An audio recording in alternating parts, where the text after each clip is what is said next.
आइए देखते हैं सीताहरण प्रकरण। रावण का चरित्र सीताहरण प्रकरण में किस प्रकार का प्रतीत होता है। रावण माता सीता के हरण के लिए एक साधु का वेश अवश्य बनाता है, परंतु उसकी शब्दावली साधु की कदापि नहीं है। उसकी शब्दावली ऐसी प्रतीत होती है जैसे एक काम वासना से युक्त व्यक्ति। रावण क्या कहता है इस पर दृष्टिगोचर करते हैं। हे शुभानने, कहीं तुम लक्ष्मी अथवा अप्सरा तो नहीं? हे वारारोहे, तुम भूति स्वेच्छा पूर्वक विहार करने वाली कामदेव की पत्नी रति तो नहीं? हे सुंदरी, देवता, गंधर्व, यक्ष और किन्नर जाति की स्त्रियों में भी कोई तुम जैसा नहीं है। तुमने अपने रूप सौंदर्य से मेरे मन को वैसे ही हर लिया है जैसे नदी जल के द्वारा अपने तट का अपहरण करती है। तुम यहाँ रहने के योग्य नहीं हो। यह तो इच्छा अनुसार रूप धारण करने वाले भयंकर राक्षसों के रहने की जगह है। तुम्हें तो रमणीय राजमहलों, समृद्धिशाली नगरों और सुगंध युक्त उपवनों में निवास करना और विचरना चाहिए। वही पुरुष श्रेष्ठ है, वही गंध उत्तम है और वही वस्त्र सुंदर है जो तुम्हारे उपयोग में आए। मैं उसी को श्रेष्ठ पति मानता हूँ जिसे तुम्हारा सुखद संयोग प्राप्त होगा। वह माता सीता के चित्त के अंग अंग का काम युक्त वर्णन भी करता है, परंतु इसके उत्तर में माता सीता ने क्या कहा वह भी अभूतपूर्व अतुलनीय है। माता सीता ने रावण का अतिथि सत्कार करके केवल उसे इतना ही कहा, हे ब्राह्मण, भोजन तैयार है, ग्रहण कीजिए। माता सीता ने ऐसा कहकर रावण को भोजन के लिए आमंत्रित किया। तब रावण ने माता सीता के हरण के अपने प्रयोजन को क्रियान्वित किया। रावण के आग्रह पर माता सीता अपना परिचय देती हैं एवं उसका भी परिचय पूछती है, तो रावण निसंकोच अपना परिचय देता है कि मैं लंका का राजा रावण हूँ, कोई साधु नहीं। रावण यही नहीं रुकता, वह आगे कहता है, हे अनित्य सुंदरी, तुम्हारे अंगों की कांति स्वर्ण के समान है। तुम्हें देखकर अब मेरा मन अपनी स्त्रियों के प्रति नहीं जाता। मैं बहुत सी सुंदर स्त्रियों को हर लाया हूँ, उन सब में तुम मेरी पटरानी बनना। मेरी राजधानी लंका है, वहां रहकर तुम मेरे साथ नाना प्रकार के वनों में विचरण करना एवं तुम्हारा मन इस वन में वास करने का फिर कभी नहीं होगा। यदि तुम मेरी भार्या हो जाओगी तो तुम हर प्रकार के आभूषणों से विभूषित होगी। 5000 दासियां सदैव तुम्हारी सेवा करेंगी।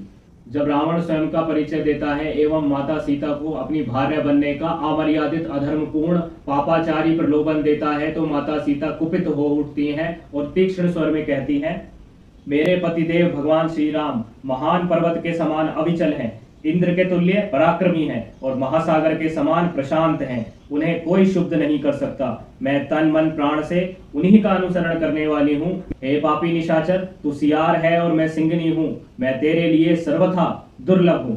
क्या तू यहाँ मुझे प्राप्त करने की इच्छा रखता है? जैसे सूर्य की प्रभा पर कोई हाथ नहीं लगा सकता, उसी प्रकार तू मुझे छू भी नहीं सकता। भागे राक्षस, तेरा इतना साहस, तू श्री रघुनाथ जी की प्यारी पत्नी का अपहरण करना चाहता है। निश्चय ही तुझे बहुत से स्वर्ण के वृक्ष दिखाई देने लगे हैं। तू मृत्यु के अत्यंत निकट है। तू श्री राम की प्रिय पत्नी को हस्तगत करना चाहता है। जान पड़ता है अत्यंत वेगशाली मृगवैरी भूखे सिंह और विषधर सर्प के मुख से उनके दांत तोड़ लेना चाहता है। पर्वत श्रेष्ठ मंदराचल को हाथ से उठाकर फेंकने की इच्छा करता है। कालकूट विष को पीकर कुशलता पूर्वक लौट जाने की अभिलाषा रखता है। क्या तू अपने गले में पत्थर बांधकर समुद्र को पार करना चाहता है? सूर्य और चंद्रमा दोनों को अपने दोनों हाथों से हर लेने की इच्छा करता है।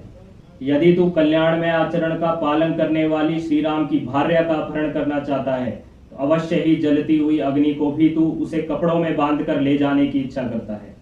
माता सीता द्वारा रावण के अहंकार पर किए गए प्रचंड प्रहार को रावण सहन नहीं कर पाया और रोष में भर उठा। उसकी आंखें लाल हो गई, उसकी भौहें टेढ़ी हो गई और उसने अपने कठोर स्वर में अपने राजधर्म का नहीं, अपने राजा होने का नहीं, अपनी वास्तविक प्रकृति, अपने असुर होने का परिचय दिया। हे सुंदरी, मैं कुबेर का सौतेला भाई परम प्रतापी दशग्रीव रावण हूँ।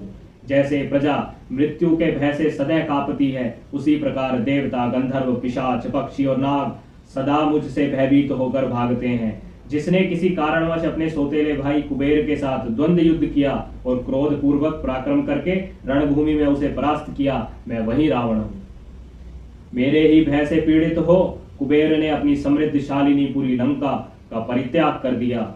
हे भद्रे, उनका सुप्रसिद्ध पुष्पक विमान नामक सुंदर विमान जो है, जो इच्छा अनुसार चलने वाला है, मैंने उसे पराक्रम से जीता है और उसी विमान के द्वारा मैं आकाश में विचरता हूँ। हे मिथिलेश कुमारी, जब मुझे रोष चढ़ता है उस समय इंद्र आदि सब देवता मेरे मुख देखकर ही भय से थर्रा उठते हैं और इधर उधर भाग जाते हैं। जहां मैं खड़ा होता हूँ वहां वायु भी डरकर धीरे धीरे चलने लगती है। मेरे भय से आकाश में प्रचंड किरणों वाला सूर्य भी चंद्रमा के समान शीतल हो जाता है। जिस स्थान पर मैं ठहरता हूँ अथवा भ्रमण करता हूँ वहां वृक्ष के पत्ते नहीं हिलते और नदियों का पानी स्थिर हो जाता है। समुद्र के उस पार लंका नामक मेरी सुंदरपुरी है, जो इंद्र की अमरावती के समान मनोहर तथा घोर राक्षसों से भरी है। हे सीते, तुम मेरे साथ उसी पुरी में चलकर निवास करो। हाथी घोड़े और रथों से वहां के मार्ग भरे रहते हैं। भांति भांति के वाद्यों की ध्वनि गूंजा करती है। हर प्रकार के मनोवांछित फल देने वाले वृक्ष लंकापुरी में व्याप्त हैं। नाना प्रकार के उद्यान उसकी शोभा बढ़ाते हैं। हे मनस्विनी, वहां रहकर तुम मानवीय स्त्रियों को भूल जाओगी। हे सुंदरी, लंका में दिव्य और मानुष भोगों का उपभोग करती हुई तुम उस मनुष्य राम का कभी स्मरण नहीं करोगी जिसकी आयु अब समाप्त हो चली है। हे विशाल लोचने, राजा दशरथ ने अपने प्यारे पुत्र को राज्य पर बिठाकर जिस अल्प पराक्रमी ज्येष्ठ पुत्र को वन में भेज दिया है, उस राज्य भ्रष्ट, बुद्धिहीन एवं तपस्या में लगे हुए तापस राम को लेकर तुम क्या करोगी? यह राक्षसों का स्वामी स्वयं तुम्हारे द्वार पर आया है। तुम इसकी रक्षा करो, इसे मन से चाहो। यह कामदेव के बाणों से पीड़ित है। इसे ठुकराना तुम्हारे लिए कदापि उचित नहीं। मुझे ठुकराकर तुम उसी तरह पश्चाताप करोगी जैसे पुरुरवा को लात मारकर उर्वशी ने किया था। युद्ध में मनुष्य जातीय राम मेरे एक आलिंगन के बराबर भी नहीं। तुम्हारे भाग्य में आया हूं, मुझे स्वीकार करो। रावण के स्वयं किए गए पापाचार का वर्णन सुन माता सीता क्रोध से लाल हो गई और कठोर वाणी में रावण से कहा, भगवान कुबेर तो संपूर्ण देवताओं के लिए वंदनीय हैं। तू उन्हें अपना भाई बताकर ऐसा पाप कर्म कैसे करना चाहता है? रावण, जिनका तुझ जैसा क्रूर, दुर्बुद्धि और अजितेंद्रिय राजा हो, वे सब राक्षस अवश्य ही नष्ट हो जाएंगे।